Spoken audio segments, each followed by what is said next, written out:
Kia ora, morena e te library whānau. Welcome to Storytime. I'm Fleur from Mahurangi East Library, and I've brought my furry whānau along with me this morning. This morning we've got a story for you about houses. Do you live in a house? Do you live in a house with a mouse? I do. I suppose the little mice are looking for somewhere warm for winter, aren't they? So this morning's story comes from a book called The Skink Who Wished He Was Pink, Stories and Verses for the Very Young, written by Carol Mills, illustrated by Suzanne Ferrier. And the story is called Little Old House. Are you comfy? Here we go. Once there were two houses that stood side by side. One was a little old house. She had been empty for many months, and her paintwork was all blistered and worn. Her wooden porch was beginning to sag.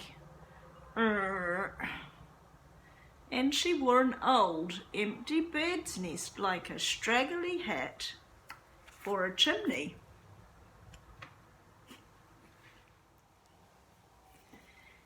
The other house was very grand.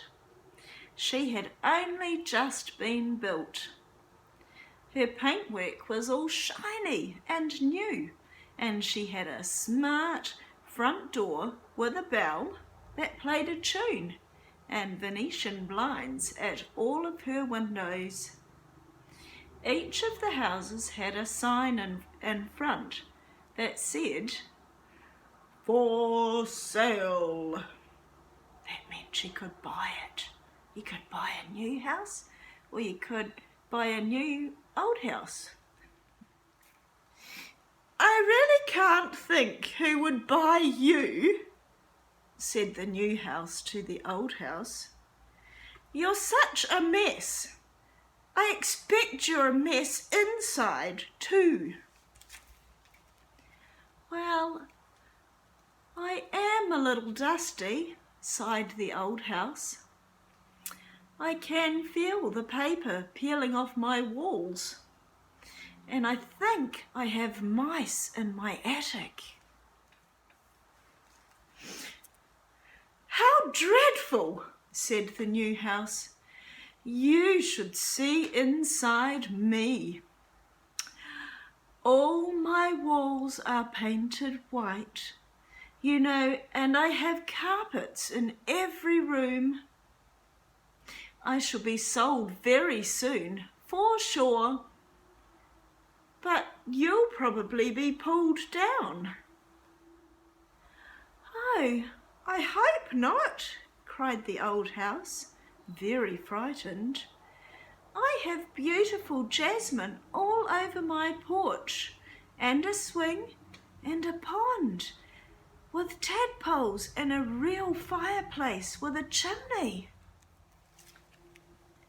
"I think it's going to be all right. It'll work out all right in the end, Droopy. Okay, don't get upset. Okay. Are you comfy? Are you still comfy out there? Let's see what happens." She was trying to think of nice things so that she did not have to think about being pulled down. "Silly old-fashioned things," sniffed the new house. "I have central heating." The little old house's heart sank right down to her doorstep. Just at that moment a car pulled up, and out got the estate agent, the man whose job it was to sell the house. He had brought a lady and a gentleman with him, and they all stood on the footpath and looked at the new house. "It's beautiful," said the lady. "See," whispered the new house, "they'll buy me for sure." But then out of the back of the car hopped two children, a boy and a girl. "Oh no, not children, a boy and a girl. Oh no, grubby finger marks on my walls, dirty shoes on my carpets. Take them away." "Come to me, my dears," she called softly through the leaves in her trees. "Come to me." And of course they came.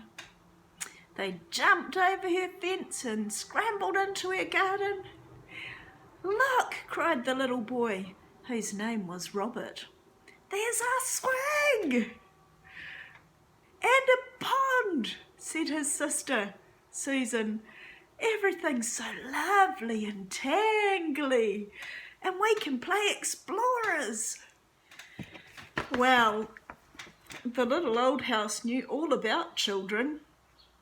So many of them had grown up with her, and she loved them all dearly. So they chased each other through the long grass and climbed the trees and dabbled their fingers in the pond, and then they peeped in all the windows.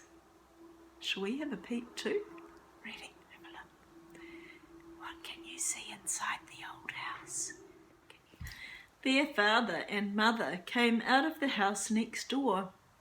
They couldn't think where the children had got to. "Do you want to see this lovely new house?" called Father. "You come and look at this house," cried Susan. "It has lots of funny little rooms and a real fireplace." Their mother laughed. "It is a dear little house," she said. "It reminds me of the one my grandmother used to live in." "It needs a lot of fixing," said their father. "But you like fixing things, Dad," said Robert. "You're really good at it." The estate agent was very surprised when they asked to look inside the little old house, but he took them in, and because she was such a dear little house, and because so many people had lived in her and loved her, and some of that love was still in every room, they knew they would be happy living in her. So they decided to buy her. Late that night, when they had all gone and the stars were shining over the little house's chimney pot, she softly whispered to the house next door, "You don't really mind that they chose me, do you?" "Of course not," said the new house, feeling quite friendly now that she knew her paintwork was safe from the children. So the little old house quietly slept under the stars, dreaming of homemade cake in her kitchen, laughter in her garden, and smoke in her chimney once more. Tell me something, Library Ted. Were you thinking about what the little old house might have looked like in your mind while I was reading you that story? You were. What did you think the new house would look like? Oh, a bit like the new ones up the road from us at the library. I see. But we've got lots of little old houses in Snell's Beach too, haven't we? That's right. So whether you live in an old house or a new house, it doesn't matter as long as your house is filled with lots of love. This is what the two houses in the story looked like. Is that kind of a bit what you were thinking? Can you see the bird's nest on the chimney of the old house? Whare tawhito. Can you see her tangly trees? and the swing. And here's Whareho, the new house. She's very clean and tidy. She hasn't got any garden yet. She's brand new. So these guys decided it might be fun to do some building today. Do you like building? We thought we might try and put a house together. What are some of the things that you might find on a house? Something to keep the rain out. What else, guys? What else do you need in a house? Okay, team, I've got a challenge for you. Droopy and Library Ted, you guys are going to build a house out of paper. And Daytona and Lewis, you guys are going to build a house using the rākei. There we go. So they've got a floor to start with. And then they decided that they would like to have some, can you guess? Some walls in their house also to keep the wind out. They'd also like to have something to stop the rain. So they're going to have a roof to protect them from the rain and keep all of the stuff inside the house nice and dry. So now they've got a floor, they've got walls, they've got a roof, and they want to have a door, something for their friends to come and knock on the door when they want to come and play. And what was the last thing? Let me just see. Oh yes, some windows, because they would like to be able to look outside into their garden. Well done, guys. So that was Droopy and Library Ted's house, and they used paper to make their house with. And now Daytona, can you duck in there, Daytona, so they can see you? There we are. And Lewis, hi Lewis, are going to make a house out of the rākei. Papa, the floor.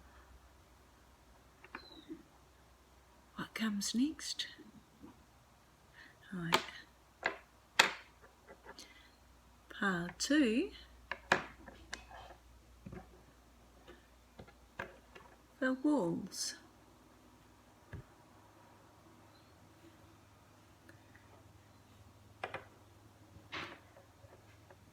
Tuanui, the roof.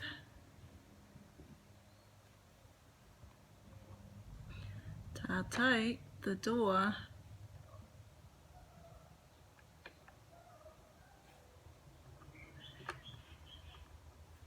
Winnie, the windows.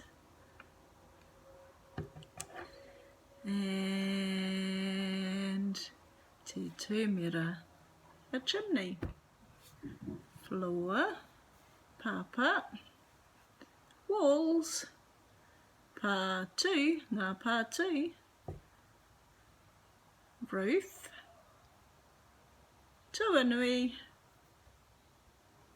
ngā wini, the windows, oh, the door, te tātou, kuaha.